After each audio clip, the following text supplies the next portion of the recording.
The story begins inside a school cafeteria, where everything feels completely normal. Kids are sitting peacefully, eating lunch, laughing, and talking like any regular day. Suddenly, one girl freezes. Her eyes start glowing with a bright blue light, and her body begins to shake violently, as if she's having a seizure. Within seconds, she collapses to the floor. Teachers rush toward her, but it's already too late. She's dead. No one understands what just happened. After investigations, scientists reveal a terrifying truth. A mysterious virus is spreading, and it targets only children. Doctors around the world try everything, but no cure works. Slowly, the situation turns into a nightmare, as nearly 90% of children worldwide die from this virus. Even the best doctors fail. The President of the United States addresses the nation and reveals that even his own son has been infected. Still, he promises that humanity will find a solution. To control the crisis, a special department called CCD is created. Now the story shifts to a young girl named Ruby. At her house, her family is celebrating her birthday. Her parents smile,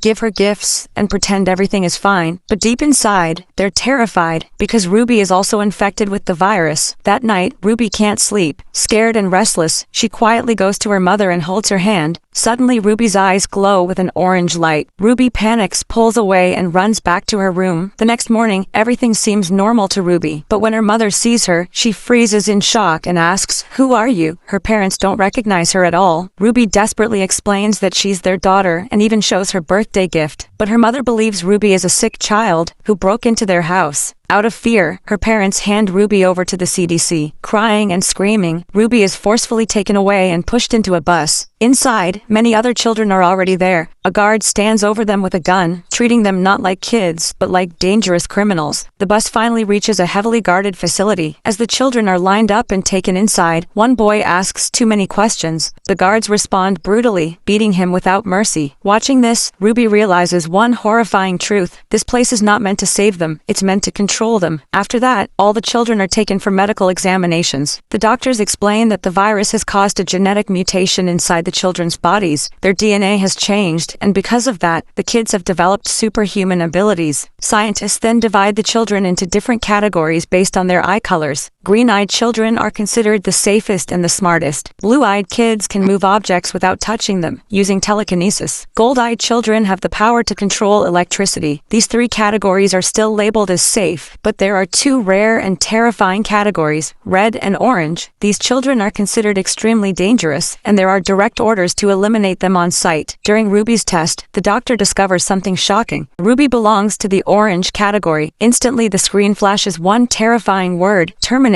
Calmly, the doctor prepares an injection meant to kill her. Ruby senses that something is terribly wrong and tries to escape, but the doctor grabs her. In desperation, Ruby holds his hand and tells him she's not orange, she's green. At that exact moment, Ruby's eyes glow bright orange, and the doctor's expression suddenly goes blank. Without saying a word, he changes her file from orange to green. This reveals Ruby's true and horrifying power. She can control people's minds. After the tests, all the children are dressed in uniforms based on their categories, green, blue, and gold. Ruby looks around and notices something chilling. There are no red or orange uniforms anywhere. That's when she realizes the truth. Children like her were probably killed long ago. Time passes, and 6 years go by inside the camp. Slowly, Ruby starts to feel more isolated. Tasks that the intelligent green kids complete easily feel difficult for her. She pretends to be weak on purpose, trying to stay invisible. One day, Captain McManus notices Ruby and says something unsettling. He tells her she doesn't seem smart enough to be a green. Hearing this, Ruby panics. Later, as she walks back to her room with her group, a high-frequency sound suddenly blasts through the speakers. Only the special children can hear it. Within seconds, Ruby collapses and loses consciousness. When she wakes up, she finds herself inside a medical room. A female doctor is sitting in front of her. Moments later, a guard enters and tells the doctor that time is up and they need to leave immediately. In a hurry, the doctor writes something on a piece of paper and walks away. The note says that the truth about Ruby has been discovered, and if she wants to stay alive, she must meet the doctor in the boiler room. Without telling anyone, Ruby sneaks out and reaches the location. Inside the boiler room, the same doctor helps Ruby stay hidden and quietly leads her toward her car. Just as they are about to escape the base, a guard stops them. In that moment, Ruby uses her power and takes control of the guard's mind, forcing him to open the gate. After years of imprisonment, Ruby finally steps outside the camp. Seeing the open world again fills her with happiness and relief. The doctor explains that most adults in the world are now gone, and many cities have become completely abandoned. Ruby says she wants to meet her parents, but the doctor warns her that going back could be extremely dangerous. Before they leave, the doctor gives Ruby a GPS necklace so her location can be tracked if she's ever in trouble. She then tells Ruby that she's taking her to a safe camp, a place where many kids like her are hiding. Soon after, the doctor meets one of her allies. As Ruby shakes his hand, she suddenly feels terrified. The moment she touches him, Ruby sees a disturbing vision. Children running desperately, trying to escape and save their lives. Instantly, Ruby realizes that something very dangerous is about to happen. Later, when Ruby goes inside to change her clothes, she meets a gold-eyed girl. The moment the girl sees Ruby, she panics and unleashes an electric attack, then runs and hides inside a van. Even after that, Ruby follows her and begs for help. Hearing the honesty in Ruby's voice, the gold-eyed girl finally opens the van door and lets Ruby hide inside. Inside the van, Ruby meets Liam, a blue, along with his friend. Ruby lies to them saying she's a green, but explains that some people are chasing her. Hearing this, both boys decide to help her. Meanwhile, a team is constantly chasing them, and on the other side, the doctor is also searching for Ruby. At the perfect moment, Liam uses his blue powers to destroy the pursuing vehicles. Thanks to him, they finally manage to escape. After driving for a while, the group stops at an isolated location. Liam's friend questions Ruby, wondering why she's running in fear even though greens are considered harmless. Knowing the truth but unable to reveal it, Ruby stays silent. Frustrated, she snaps and says that if they don't want to help her, she'll leave on her own. Liam quickly calms her down and explains that they're heading to a special place, a hidden camp led by an orange-eyed boy who can keep kids like them safe. He tells Ruby that if she wants, she can come along. Hearing this, Ruby immediately agrees to join them. On the road, Ruby asks Liam why they escaped from the camp. Liam reveals the dark truth. Children were being used in dangerous experiments. The government wanted to turn them into a powerful army to fight their enemies. That's why they chose to run away. Meanwhile, the doctor who classified Ruby as a green is captured. After a short interrogation, she is brutally killed. That same night, while everyone is asleep, Ruby's hand accidentally touches Liam's. In that instant, Ruby sees all of Liam's memories. She watches him trying to save other children while escaping the camp, failing to save many of them. The guilt and pain inside Liam's heart become painfully clear to her.